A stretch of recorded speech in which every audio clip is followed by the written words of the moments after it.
So Matt Hasselback talked about the Steelers' recent moves.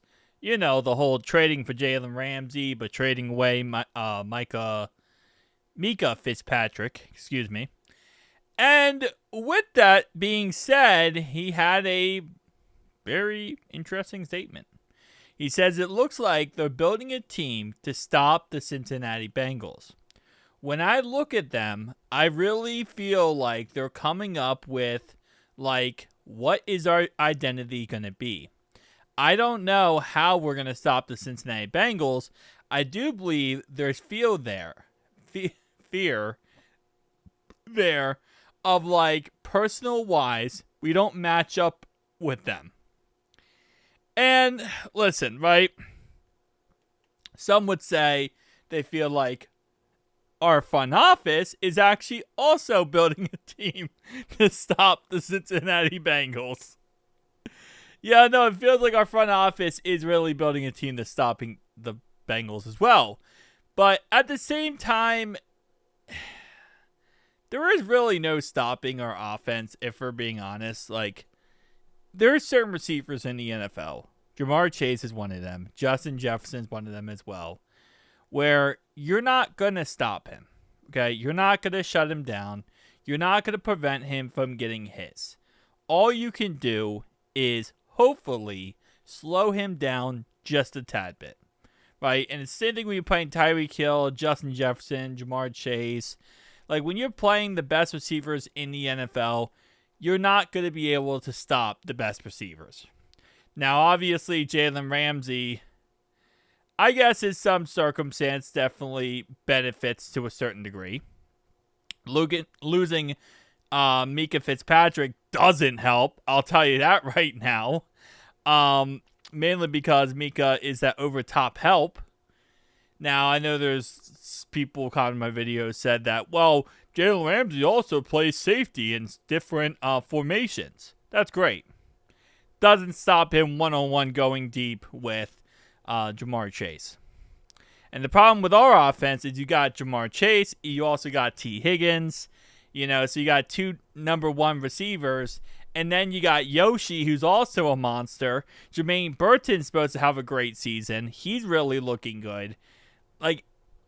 There is really no stopping it. The big way to beat the Bengals or to scheme against the Bengals is to do what the Ravens are doing. They're literally going toe-to-toe with us, where they put up 600 yards and they destroy our defense. And if you look at this offseason so far, we really haven't been going insane on our defense to fix our defense. I love our new defense coordinator. I love our positional coaches.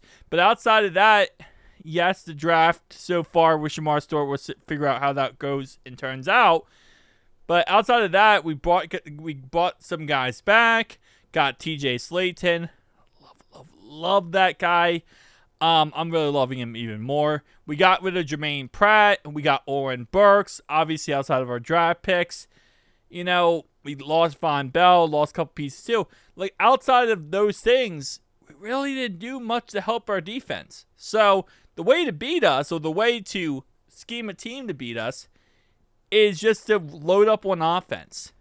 Make it be like both Ravens games last year, where it's a back and forth, shootout, and the last person with the ball wins.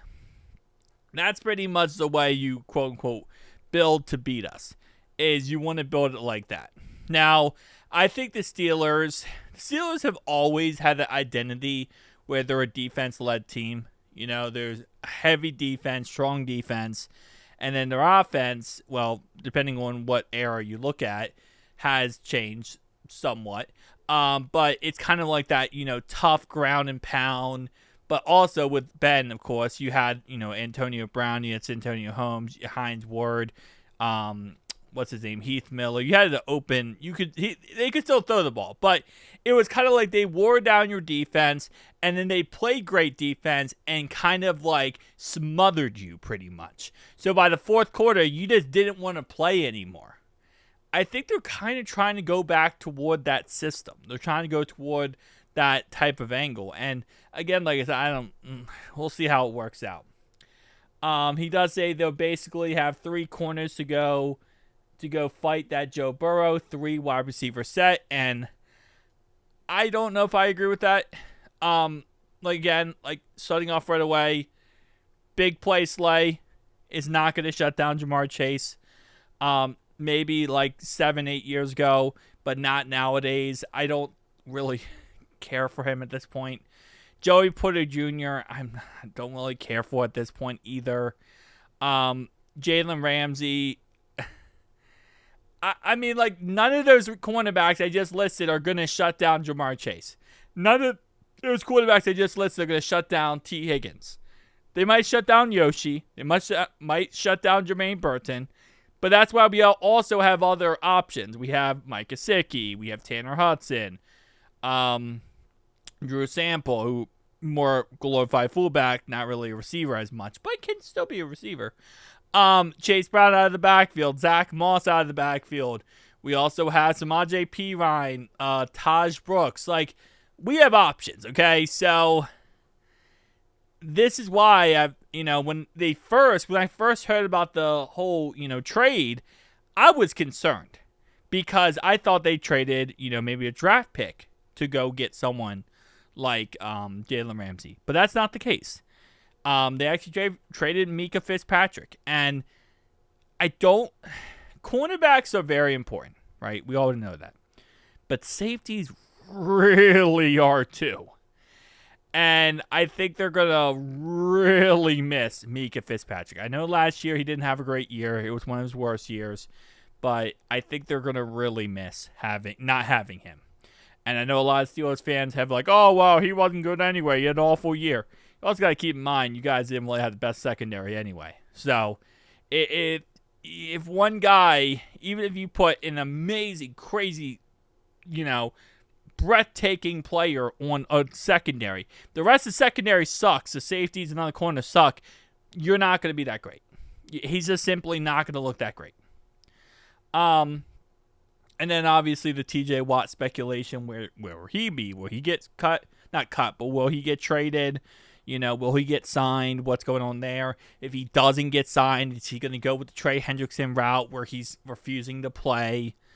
Again, like I said, it's one of those situations where I'll be interested. I'll be very interested to see what the Steelers, what our games end up looking like. At the end of the day, we know it's AFC North football. It's going to be a tough battle no matter what. There's no easy, freebies in the AFC North. But at the same time, I'm not scared of their secondary. I'm not scared of their defense. I'm not scared of them. I'm really not. Steelers always play us tough. They're a great team. They're a very well-run organization. They know what they're doing. They know how to win.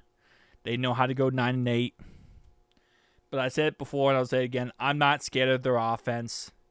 And unless you get and do what Baltimore did, where they have such a high-powered offense as well, you're not going to go toe-to-toe with us because you need to make the game a shootout, right? And if our defense is good this year, which I do truly believe it will be. I know, again, like I said, we didn't make too many upgrades, but at the end of the day, I think our defense is still really good. It's going to be really good under Al Golden. I have a lot of faith in Al Golden. So if our defense is even average, you're not going toe-to-toe with our offense. And if you're not going toe-to-toe with our offense, then defensively, you're going, if we can stop you or, contain you, it's over. So that's kind of my mindset. I don't know. I don't know. I don't know. I'm not saying that they're not building to shut us down, right? Or building to stop us. But I feel like there's a situation where, they're not going to. They're not going to shut us down. They're not going to stop what we're, our offense. The way to beat the Bengals is you have to take advantage of their defense. And that's really the biggest thing. But peace out, guys.